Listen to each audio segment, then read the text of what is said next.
Hello, and happy Halloween from the Words That Burn podcast. This is a very special episode. It is the second Halloween one that I've ever made with this podcast. The purpose is very simple. Listen to some poetry designed to invoke fear and give you something to worry about when the lights go out. In this episode, I will read two poems from two poets, beginning with Windigo by Louise Erdrich, an unnerving reimagining of First Nations folklore. This will be followed by Abjgail Parry's warning tale, Instructions for Not Becoming a Werewolf. Before we begin, I have a suggestion. Try to find a copy of the poems to read along. It might make it all the more unnerving. If you're having trouble finding one, there are links to them below in the description. Without further ado, here's Windigo by Louise Erdrich. You knew I was coming for you, little one, when the kettle jumped into the fire. Towels flapped on the hooks and the dog crept off, groaning, to the deepest part of the woods. In the hackles of dry brush, a thin laughter started up. Mother scolded the food warm and smooth in the pot and called you to eat. But I spoke in the cold trees. New one, I have come for you. Child, hide and lie still. The sumac pushed sour red cones through the air.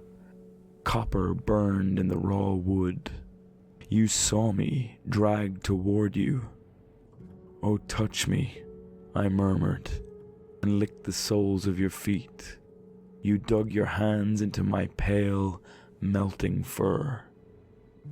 I stole you off, a huge thing in my bristling armor. Steam rolled from my wintry arms, each leaf shivered from the bushes we passed, until they stood, naked, spread like the cleaned spines of fish. Then your warm hands hummed over and shoveled themselves full of the ice and the snow.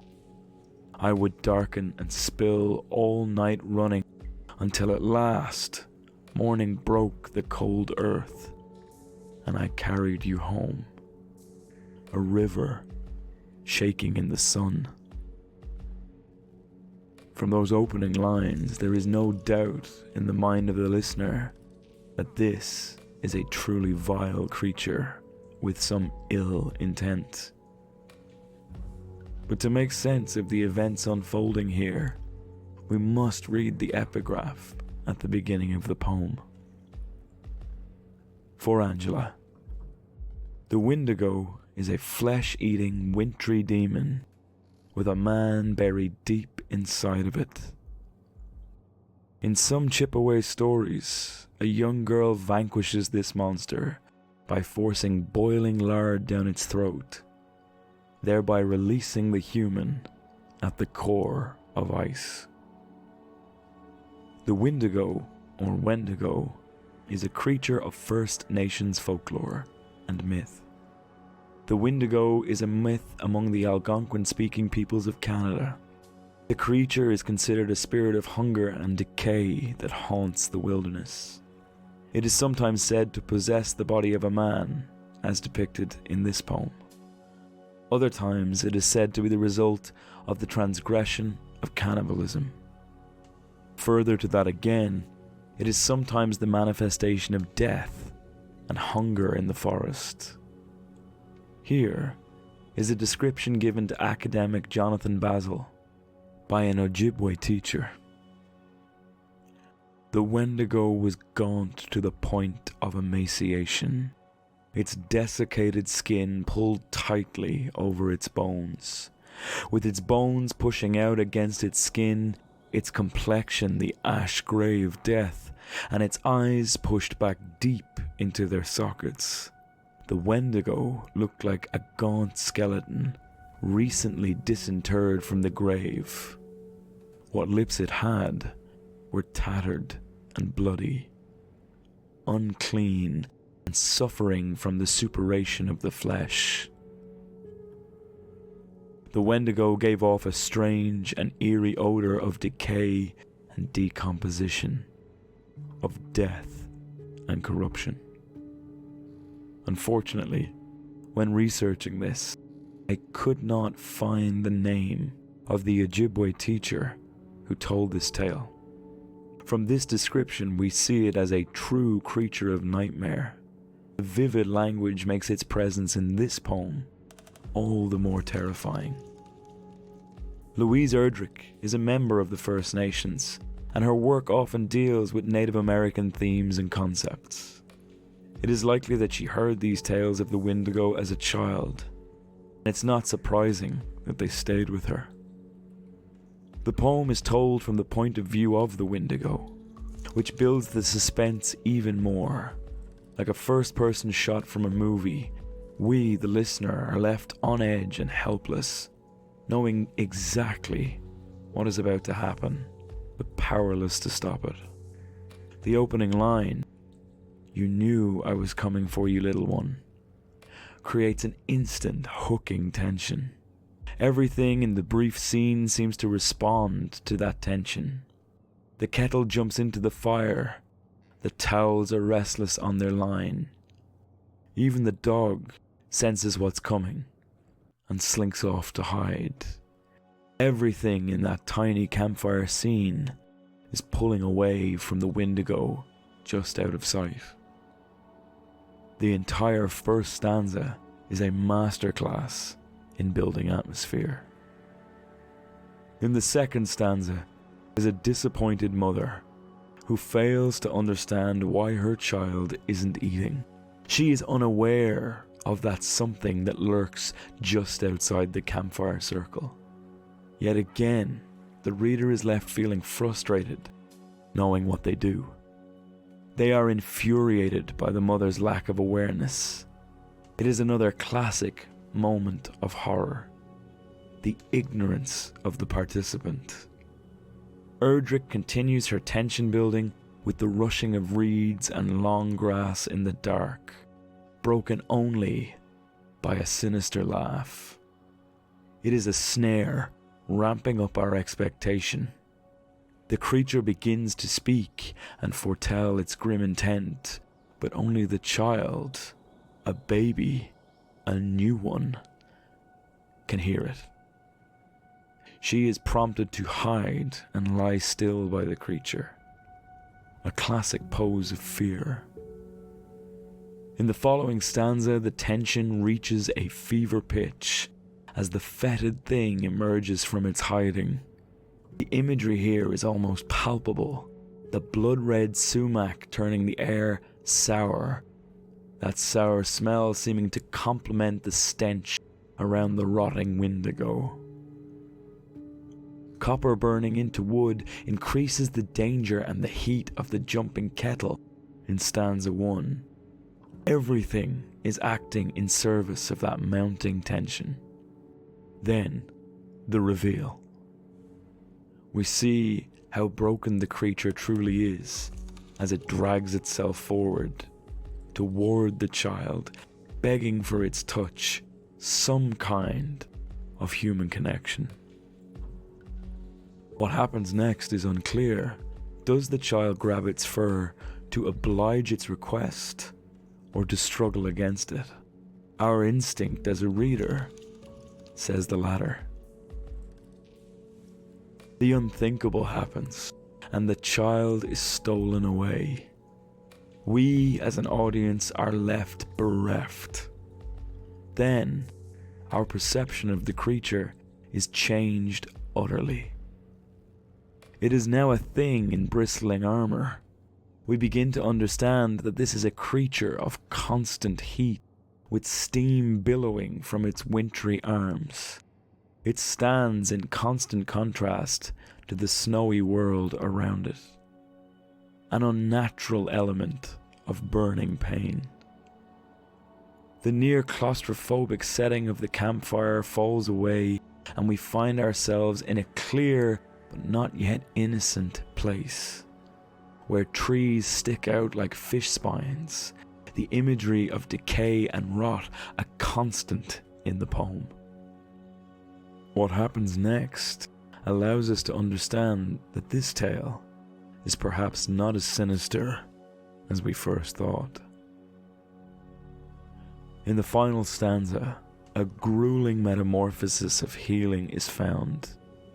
There is an inversion of the myth of Erdrich's epigraph.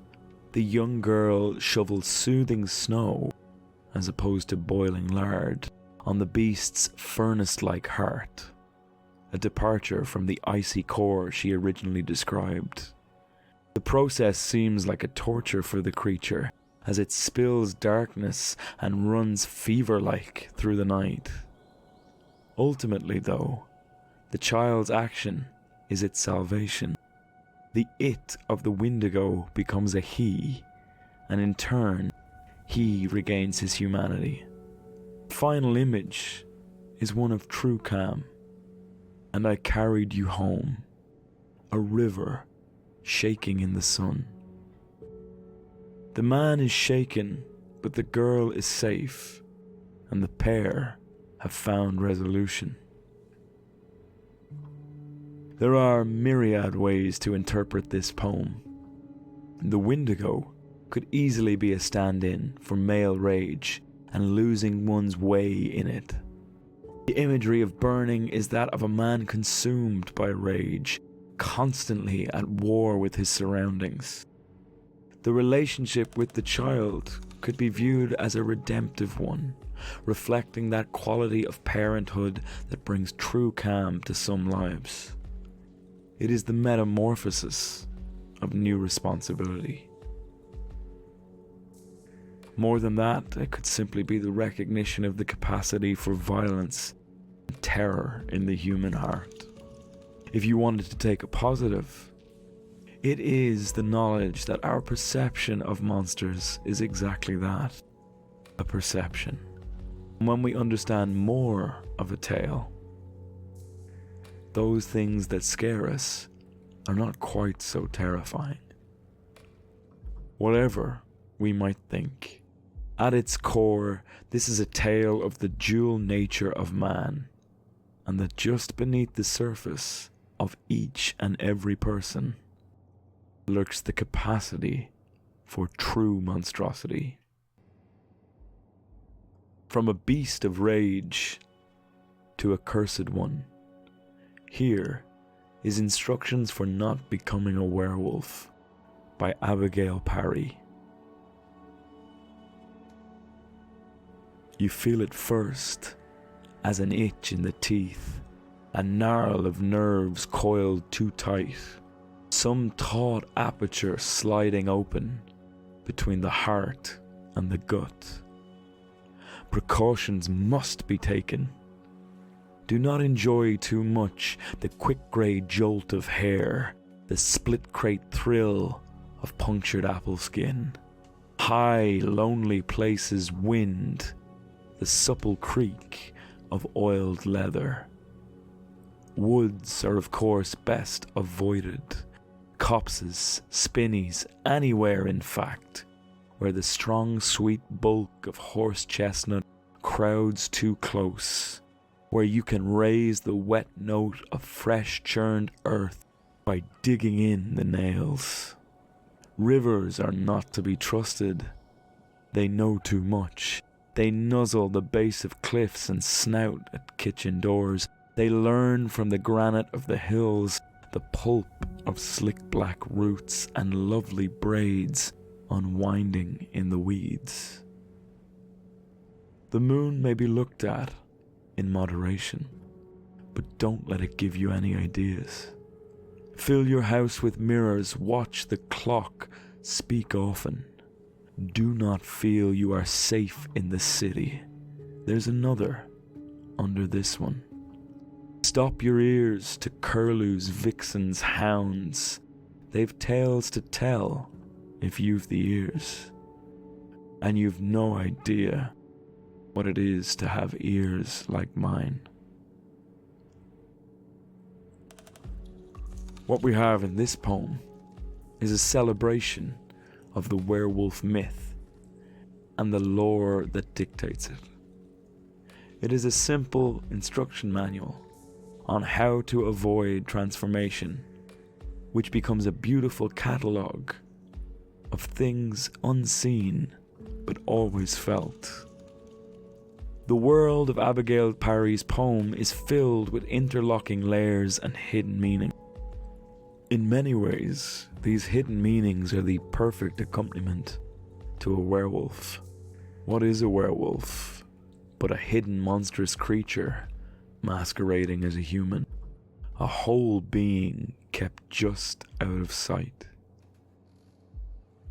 Perhaps this layered and playful approach is not so surprising, considering that Abjgail Parry worked as a toy maker for several years before becoming a poet. In these 7 stanzas, we see a uniquely shifting world, one filled with transformation, each section describing a different change. In the first, we feel an internal shift as our narrator warns that precautions must be taken. That final line of the stanza creates a race against the clock, a race against lycanthropy. The body begins to reject the form it's in, with teeth itching in their gums, nerves constricting and causing pain. The true internal shift takes place when the division of heart and gut ceases, and a being of instinct takes the fore, all emotion and hunger. This first stanza is the most structured of the poem, ending in a simple full stop. The next few, however, use enjambment, the running on of sentences in poetry, to evoke a frenetic pace. This pace is one all the more suited to a werewolf in the midst of transformation and the hectic mental state that must accompany that. Moving on from there, the next stanza is one filled with wordplay. Again, not surprising, given that Parry completed her thesis on that exact subject. A stark warning is given: do not enjoy too much the quick grey jolt of hair. A reference on one level to the growth of thick wolf's hair during the change, and a warning not to enjoy the thrill of anger and violence that accompanies it. But when taking the spelling into account, H-A-R-E, it is also a reference to the thrill of hunting the rabbit-like creature that moves at a lightning speed. There is another warning not to enjoy the puncture of flesh in wolf form. There is a truly sensual quality to the language here, and it is very much a poem of the senses as we talk of the supple creak, oiled leather. Everything here is warning us not to give in to hedonism, constant pleasure in visceral activity. And then we are in the woods, surrounded by small groups of trees, copses and spinneys. We are told that it is not only the woods, but to avoid anywhere. The places that might be crowded with trees and chestnuts, which could be an analogy for cities filled with people. The sense of smell dominates the final lines, the notes of fresh churned earth, as claws are dug in deep, flexing in power and joy. By the third stanza, we are shown a landscape of chaos, where everything is an uneasy alliance. The natural world is not to be trusted. Rivers know too much. Their fluid movement mimics that of the slick lupine form that we just read about. The poet fuses the city and the forest again as they snout around cliff bases and kitchen doors. Urban meets rural. Tame versus wild. It is interesting that it is not only humans that are transformed here, but the water too. Everything in the world of this poem holds secrets. Granite, pulp roots, weeds. and they reveal their secrets to a keen sense of scent. The Gothic has seeped into every inch of the stanza. The moon, that traditional werewolf lure, is our lead-on word this time, and the next two lines must be important as they stand apart from the rest. The moon may be looked at in moderation, but don't let it give you any ideas. You must resist the temptation of this, the most lycanthropic of things, the moon high in the sky. The draw of the wilder side must be fought back. The whole poem is a testament to self-control. Self-control in the face of fury, desire, frustration. No matter what the world sparks in us, do not give in to the curse of monstrosity that is rage. But how can we do that? Stanza 5 might hold the key. Never be complacent. Never feel you are safe in the city. We may feel from the earlier stanzas that nature is where the curse might thrive. But if Hollywood has taught us anything, it's that nowhere is utterly safe from these wolfish creatures of the night. The poet talks of mirrors, a tool of reflection, which may help us cling to our humanity. In this stanza of noise, clocks might help us to block out this world of secrets.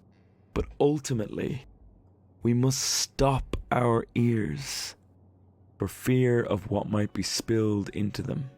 In referencing curlews, vixens and hounds, Parry seems to be referencing the notion of a witch's familiar, but it is equally as sinister. The hidden city of this poem is always seeking out new ways to tempt and possibly corrupt us. In the final two lines, we come to understand how our narrator has come by such instruction. And you've no idea what it is to have ears like mine. They too are fighting a primal battle to maintain themselves, and it would seem that they are losing. Once again, there are many ways to interpret this poem of monstrous transformation. To me, there is a clearly feminist reading. The poet is expressing the constant strain she is under to reserve her more aggressive side, as society, patriarchal as it is, does not permit women to show their full range of emotion. The whispers of secrets and hidden things are the judgment and prejudice of a society constantly bears down upon women. There are interesting notes of the threat faced by women on a daily basis. The fact that they are never safe in the city. The fact that they must not give in to expressing their violence, as they may never stop once it starts. It's a fascinating poem, showing a very divided psyche struggling with itself. In a more universal sense, it is the human struggle to curb impulses and desires that we mustn't give into, or rather that we feel we mustn't give into. There is the constant layering of the city and forest that I spoke about. A clear divide between society and what it expects of us, and the instinct that drives our base nature. At the very heart of this poem is the struggle to maintain control, and the fear of what happens when we lose it. To explore that, this poet has chosen one of the greatest symbols for that reckless nature, the werewolf. We are left with the question, is the narrator telling us this so we do not become a werewolf? Or is the narrator telling us this to show that it is inevitable that we will be consumed by our cursed form, and that we might one day know what it is to have ears like theirs? Both poems in this episode have dealt with monstrous transformation. One on the danger of being fully consumed by our more violent nature, and the other on the sheer battle of will not to be. Both poems use mythic structures and folklore to tell these stories, giving them a deep sense of meaning. More importantly, both do so with phenomenal pacing and tension, a testament to the wonderful way in which poetry can evoke even the strongest of emotions, from rage to terror.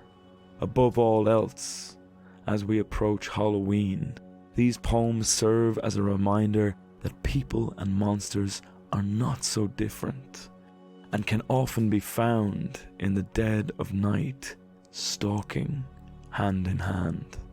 I'll leave you with the simple poem Monster by Henry Rago, a reminder that all a monster truly is whatever you fear in your heart.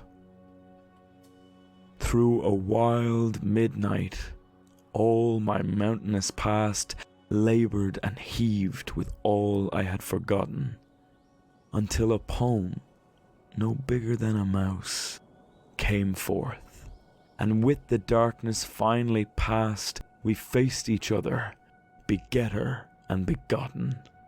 Monster, I cried, and monster, cried the mouse. I hope you enjoyed this episode of Words That Burn. I'd like to point out, as always, that this is my interpretation of the poems. If you've enjoyed this episode and you feel like spreading some Halloween mischief, you might consider sending it to someone you know who would enjoy it. If you'd like to support me in other ways, you can leave me a review anywhere you listen to the podcast. They really do help. If you'd like to look at any of the links for the show's social media, or if you'd like to see the show notes with references, you can click on the Substack link below, the Instagram link below, or the website link below. Happy Halloween.